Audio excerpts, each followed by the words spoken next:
All right, so we've got this incredible stack of sources here all about Rome's transition from republic to empire. Yeah. And, we're talking about a period where a system that was basically, built for a city Right. suddenly finds itself trying to manage this massive, sprawling empire. Yeah, it's a huge challenge. And I have a feeling things are about to get really interesting. Oh, absolutely. It's a fascinating period for sure. One thing that really strikes me is how Rome's rapid expansion Yeah. brought in all this wealth and power, but it also, kind of exposed the limitations of its existing structures. Yeah. You've got sources in there on the Gracchi brothers, Hmm. right? I mean, their attempts at reform back in the 2nd century BCE, it just seems like such a clear warning sign Hmm. that the Republic just wasn't really equipped for this kind of growth. Yeah. What really struck you about their stories? Well, it's fascinating how their efforts to address these pressing issues like land distribution and political corruption, Yeah. ultimately ended in violence. It really highlights these deep-seated tensions that were already brewing within Roman society. So you've got this growing disconnect between the ruling class and the common people, Right. and this system that's just clearly struggling to adapt. Yeah. And then enter Julius Caesar, Oh, yeah. this military hero who comes in and really shakes things up. He really does. Caesar's rise is a prime example, I think, of ambition meeting opportunity. Absolutely. And what's interesting is how he used his military victories in Gaul, Yeah. not just to gain popularity, which he did, Oh, yeah. but to actually create a power base that rivaled the Senate. I mean, when I was reading about his formation of the first triumvirate Right. with Pompey and Yeah. Crassus, I thought that was just such a brilliant move. It was. It essentially allowed him to bypass the Senate completely and start consolidating his power. Yeah. Did you get that sense from your sources as well? Oh, absolutely. The first triumvirate was a huge turning point. It demonstrated that individual ambition could now challenge the authority of these traditional governing bodies like the Senate, Yeah. and Caesar, with his growing influence, wasn't afraid to flex that power. And he declared himself dictator for life Right. and, implemented policies that further centralized power. Yeah. I mean, it seems like some senators saw this as a direct threat to the Republic. Definitely, Caesar's actions raised serious concerns among some senators. Yeah. He bypassed the Senate on a number of key decisions, and his accumulation of power was unprecedented. It's no wonder that some senators felt they had to take drastic action. Which leads us to the assassination. Right. This desperate attempt to save the Republic. Yeah. I mean, I can only imagine the tension in the Senate that day, Oh, I know. but it seems like they may have miscalculated the consequences. Yeah. Their actions highlight a really crucial lesson, I think. What's that? That simply removing a powerful figure doesn't actually address the underlying issues. Oh, that's interesting. In fact, it often creates even more instability. Wow. Talk about unintended consequences. Yeah. Makes you wonder if they could go back. What would those senators have done differently? Right. It seems like they just created this power vacuum that was just waiting to be filled. Exactly. And that's where Augustus enters the picture, but we'll get to that in a bit. Yeah. Yeah. He was incredibly savvy, Augustus, learning from all that chaos that followed Caesar's assassination. Yeah, it's like he looked at the whole situation and was like, okay, Mm. I see how this can go. Wrong time for a new approach. Right. What stood out to you about his rise to power? What's remarkable is how Augustus managed to position himself as this unifier, this figure who could restore order after years of, turmoil and just constant upheaval. Yeah. He really understood the power of perception. Oh, absolutely. You got Suetonius in your stack of sources, right? Yeah. I mean, his account of Augustus's reluctance to take power. Yeah. It's fascinating. It's amazing. He even offers to relinquish his control back to the Senate. How did that play out in the sources you were looking at? Well, Suetonius really highlights how Augustus skillfully presented himself as this reluctant leader. Oh, I'm dedicated to the ideals of the Republic. Right. But at the same time, he was strategically consolidating power. Oh, yeah. Securing the support of the military and key political figures. Behind the scenes. It's like a modern-day political campaign. Image is everything. It is. He understood the importance of symbolism Yes. and carefully cultivating his public persona. Yeah, and so in 27 BCE, the Senate, Yeah. eager for stability, Of course. they grant him the title Augustus, Wow. along with this unprecedented control over Rome's military and political affairs. It's huge. It was a brilliant maneuver, and it really marked, I think, the beginning of the Roman Empire. And with that, the Republic, at least in name, kind of fades into history. Right. But what was interesting to me was how Augustus didn't just focus on, consolidating power. He actually addressed some of the root problems that had plagued the Republic for so long. That's a really key point, I think, because he implemented this series of reforms, tackling economic challenges, strengthening infrastructure, and even promoting all these public works projects. Yeah. He ushered in this period of peace and prosperity. The Pax Romana. Exactly, the Pax Romana. It seems like he really recognized that true stability doesn't just come from military strength, Right. but also from addressing the needs of the people. Absolutely. Did your sources kind of delve into the specific reforms that he enacted? They did. And what's fascinating is this balance between innovation and tradition. Okay. He introduced new systems of governance, but he also maintained this sense of continuity by preserving the appearance of these Republican institutions. Yeah. So, for example, the Senate continued to exist, Right. even though its power had significantly diminished. Yeah, it's like he understood that people need a sense of familiarity. Yeah.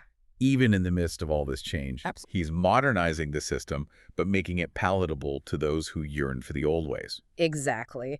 But, this transition to empire, while it brought stability and prosperity, it also had its downsides. Right. There were some trade-offs, particularly in terms of individual liberties. Yeah. Did you pick up on that in your research at all? Definitely. The Republic, with all its flaws, emphasized these ideals of civic duty, shared governance, and individual sacrifice for the common good. Right. But the empire shifted toward a more centralized system where loyalty to the emperor and the state took precedence. Yeah. It makes you think about that balance between individual freedom and collective security. That's a crucial point. The empire was undeniably successful in many ways, For sure. but it also came at a cost. What struck you as maybe the most significant trade-off? Well, the decline of the Senate's power was a big one. Okay. It represented this shift away from shared governance, which had been a cornerstone of the Republic. Augustus skillfully maintained this facade of the Senate. Right. While effectively concentrating power in his own hands. That's a great observation. And it kind of brings us to a really important question. Yeah. What is the lasting legacy of this transition from republic to empire? Right. We often focus on Rome's fall, Mm-hmm. but this transformation shaped Western civilization for centuries. Yeah, it really is amazing how studying, ancient Rome can give us this unique perspective on leadership and managing change. Right. So as we wrap up this deep dive, what are your final thoughts for our listener?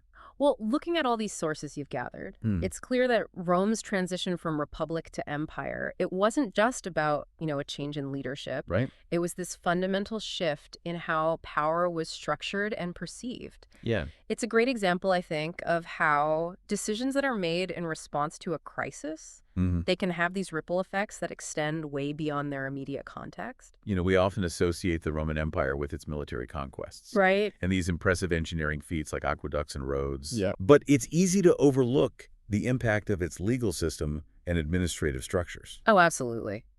The Roman legal system developed significantly during the empire. And it laid the groundwork for many legal systems that we see in the world today. It did. Concepts like codified law and due process, Yeah. they have their roots in Roman legal practices. Wow. It's fascinating how these ideas traveled through time They did. and continue to shape how we think about justice. The sources you shared on the Pax Romana really brought this home. It wasn't just about military dominance. Right. It was also about creating this stable framework for society to flourish. Yeah. And that stability allowed for the spread of ideas, trade, and culture throughout this vast empire. And that cultural influence is still felt today It is. in our language, art, architecture, and even political systems. Yeah. Think about the concept of a senate or the architectural style of government buildings. Yeah. These have clear connections to Roman precedents. They do. It's remarkable how deeply embedded Roman ideas are in Western civilization.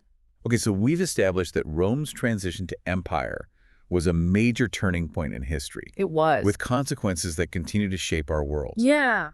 But what are some of the biggest takeaways for our listener, Right. in terms of navigating their own world? Well, Rome's story, I think, really emphasizes the importance of adaptability. Okay. As circumstances change, leaders and systems need to evolve to meet new challenges. Yeah.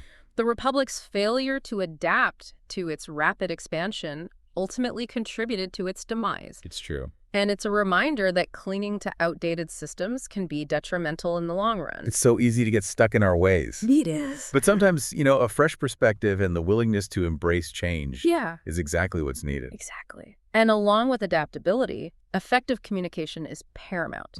Augustus's success was largely due to his ability to control the narrative, Right. to present himself as this restorer of peace and order. He understood the power of perception and how to use it to gain support for his vision.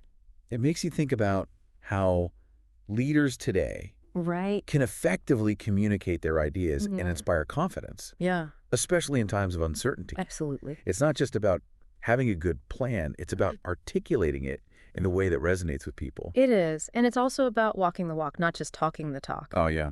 Augustus, he backed up his words with action, He did. addressing the real needs of the people. Right. He invested in infrastructure, implemented social programs, and created this stable environment for economic growth. Yeah. He understood that true leadership requires not just vision, but also a commitment to tangible results. So as we leave our listener today, what's that one key thing that they should really be pondering, as they go about their day? Well, I think the most important thing is how Rome's story resonates with our own time. We face challenges like rapid technological change, political polarization, social upheaval. It's worth asking ourselves, what systems and structures are we clinging to that might be hindering progress? Right. What lessons can we learn from Rome's successes and failures in navigating change? And how can we as individuals contribute to building a future that is both stable and adaptable? Wow, those are some incredibly thought-provoking questions. They are. Thank you so much for guiding us through this deep dive into Roman history. Oh, it's been my pleasure. It's been a truly enlightening journey. And for you listening out there, remember that history isn't just about the past. Right. It's a valuable tool for understanding the present and shaping the future. Absolutely. Keep exploring, keep learning, and keep asking those critical questions. Well, we'll be back soon with another stack of sources to explore. We will. But until then, keep diving deep.